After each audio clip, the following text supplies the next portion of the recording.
சென்னை வேப்பேரி வசந்தி திரையரங்கம் அருகே உள்ள வீட்டில் வெடிகுண்டு இருப்பதாக காவல் கட்டுப்பாட்டு அறைக்கு கிடைத்த தகவலின் பெயரில் வெடிகுண்டு நிபுணர்கள் சோதனையிட்டு வருகின்றனர். கூடுதல் விவரங்களை செய்தியாளர் கதிரவன் வழங்க கேட்கலாம். கதிரவன், வணக்கம். விவரங்களை பதிவு பண்ணலாம். சென்னை காவல் கட்டுப்பாட்டு அறைக்கு இன்று மதியம் ஒரு மர்ம நபர் ஒருவர் தொலைபேசி மூலமாக தொடர்பு கொண்டு வேப்பேரி அஷ்டபுஜம் சாலையில் இருக்கக்கூடிய கதவு எண் 14 என்ற வீட்டில் வெடிகுண்டு வைத்திருப்பதாகவும் இன்றும் சற்று நேரத்தில் வெடிக்க இருப்பதாகவும் கூறி தொலைபேசியை துண்டித்திருக்கிறார். இதன் காரணமாக காவல் கட்டுப்பாட்டு அறையிலிருந்து வேப்பேரி காவல் நிலையத்துக்கு தகவல் தெரிவிக்கப்பட்டிருக்கிறது. உடனடியாக வேப்பேரி போலீசார் சம்பவ இடத்துக்கு வந்து அந்த வீட்டில் இருக்கக்கூடிய நபர்களிடம் தகவலை தெரிவித்த பின்பாக மோப்ப நாய் மற்றும் வெடிகுண்டு நிபுணர்கள் வரவைக்கப்பட்டு வீட்டில் சோதனை கொண்டார்கள்.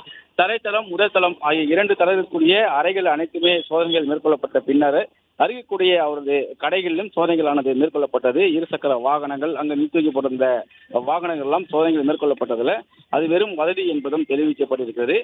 திருமலவாயில் பகுதியை சேர்ந்த ஒரு மர்ம நபர் தொலைபேசி மூலமாக இந்த மிரட்டலை வெடித்திருப்பதும் தெரிய வந்திருக்கிறது. அதன் அடிப்படையில் வேப்பேரி போலீசார் அந்த நபரை பிடித்து விசாரிக்க நடவடிக்கையில் ஈடுபட்டிருக்கிறார்கள்.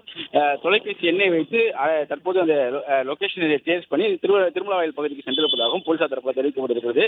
இந்த பகுதியில் தீயணைப்பு வாகனங்கள், ஆம்புலன்ஸ்கள், வெடிகுண்டு நிபுணர்கள்லாம் சோதனை செய்வதை பார்த்து அந்த பகுதி மக்கள் அச்சமடைந்து சாலையில் இருக்கக்கூடிய காட்சிகளை நம்மளால் பார்க்க முடியுது. தற்போதுதான் இங்கே வெடிகுண்டு இல்லை, வெறும் வதந்தி என்ற தகவலை போலீசார் மக்களிடம் தெரிவித்து அவர்களை கலைந்து போக செய்திருக்கிறார்கள். இதனால் பரபரப்பான ஒரு சூழல் இங்கே காணப்பட்டது.